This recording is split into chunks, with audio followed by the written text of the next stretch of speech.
Hello, I'm Päivi, a visual artist from Finland, and in this video I show you how I color freely, but so that I also create all kinds of divisions, all kinds of shapes and such, and then color the small areas so that I can color one bigger paper easily without getting bored at all.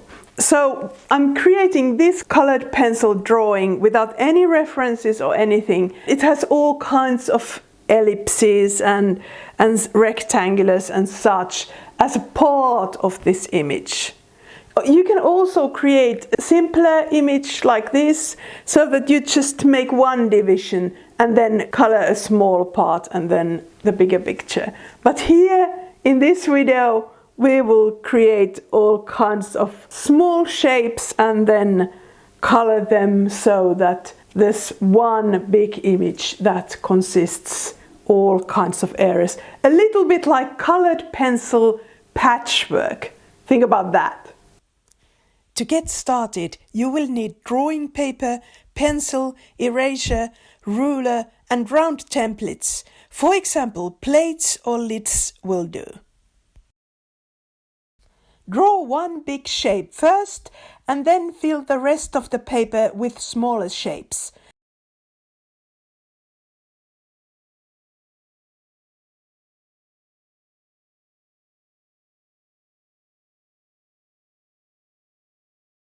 Add a few small shapes to the biggest shape and then some so that they go across the outlines. Because many of these shapes will be altered in the coloring process, use thin outlines. And don't overthink.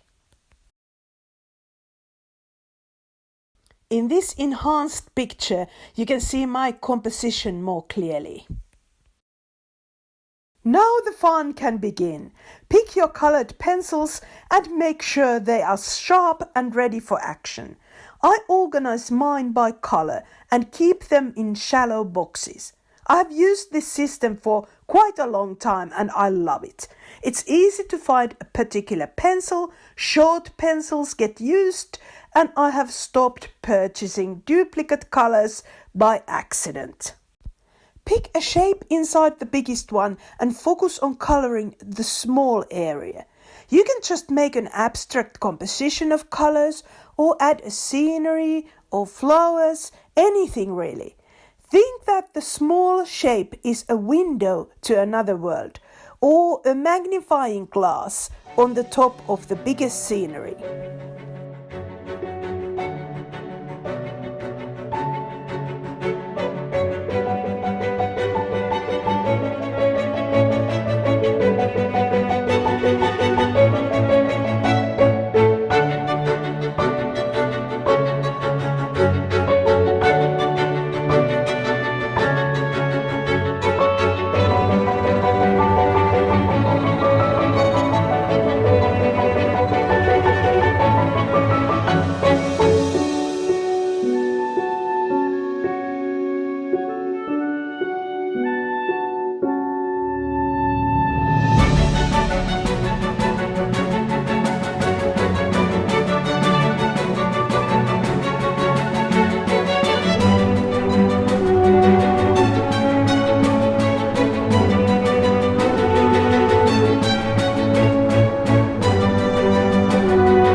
After you have filled the first shape, draw something outside it that is inspired by what you already have colored, but is looser and less representational.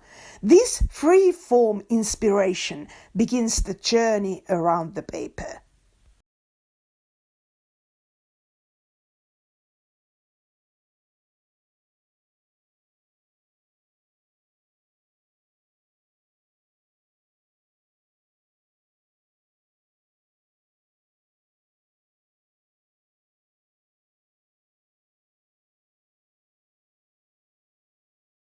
Think that coloring is like walking in nature's wilderness. You make your paths and get to decide where you are heading.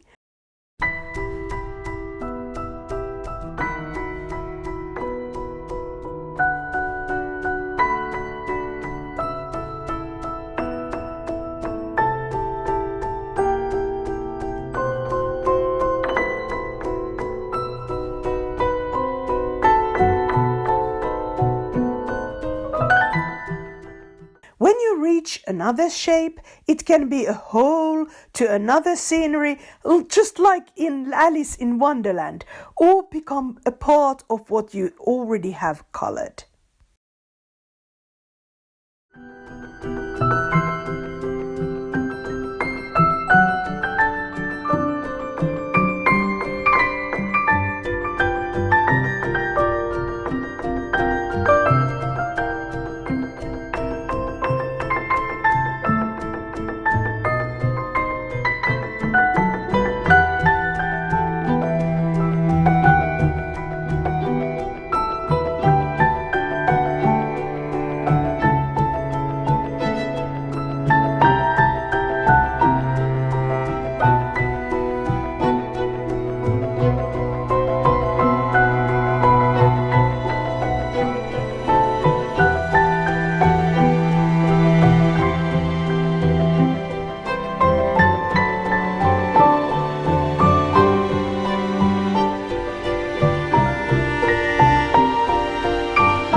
When we are coloring freely, it's natural that we get ideas along the way. This flow of thoughts can feel irrational and too crazy, but allow yourself to surrender to it. Here, flowers and swirls made me think about floral fabrics and then lace. So I gave the ellipse a lacy border and then drew an arc to another ellipse to make it look like a paisley pattern.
Maybe at some point you get stuck. Then it's time to take a break and then come back to color a little more. Or maybe it's time to look at what you haven't colored so far. Do you have any tiny textures? Make sure that there is a size difference between different areas. Have you used dark colors? Make sure that you have differences in contrast. Do you have any sharp edges? Or if it all looks very sharp, include more blurry areas. Think about these kinds of design elements as words in a new language. If all your colorings are similar sized circles or stripes that have the same width, it's like you have been using only one word. One word can be beautiful, and it can be heard as a small poem, of course. But the more the words, the more you can express and choose from.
It's so sad when most of the videos and educational material about colored pencils is about replicating photos, is about using references and painstakingly replicating every little detail. And yes, that's a great technical skill, but there's this other world, this inner world, this imaginary world that can't get through. I always feel that colored pencils get sad and sort of passive and neglected because of that, because they are often reserved for that kind of work only. But I think that colored pencils can be used like brushes. You can create layers and you can paint with them, and you can create more fuzzy details and sharp lines, and everything can just flow so that they are free expression, not about obeying something that comes externally, something that dictates what you should put on paper. I'm a big believer of this kind of creative freedom, and it brings me a lot of joy, and I hope that you will also have a bite, at least a bite of this joy, by putting those pictures away for a while and just color freely whatever comes out. It's always interesting to see how different colors appeal to you in different day, and how shapes get richer when you do that more regularly. And you can have a folder of mini worlds that are made with colored pencils. I'm really a big advocate of this kind of free expression and using imagination and experiencing freedom. That's one of the main things that I've started many years ago when I started creating freely without photos.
when you color the individual shapes that we made by using the templates in the beginning, it may feel odd that the paper has many images.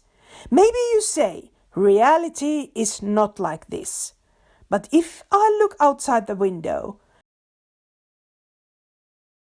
the houses are so very different than the trees. And if I take the thought further, the twigs of the trees divide the scenery into parts. There's always something that distracts and divides, even a single traffic sign. We easily omit reality's patchwork and see the scenery as one big picture. And then, no matter how you look at the real world, the best in art is that you get to build it freely, and it doesn't have to be realistic at all. Your colored pencils are willing to draw anything, I know that, and your inner world is endless as soon as you go beyond the conventional.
Sometimes I feel that I'm like in between two worlds.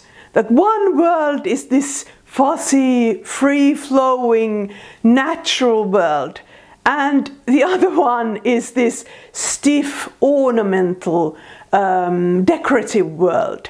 And it inspires me the most if I'm able to combine these two worlds. That I can do decorative motifs, I can think about fabric, quilts, embroidery, all kinds of textiles and such. And then if I can combine the beautiful nature sceneries that I've seen and the overall experience that we can have when we walk in nature.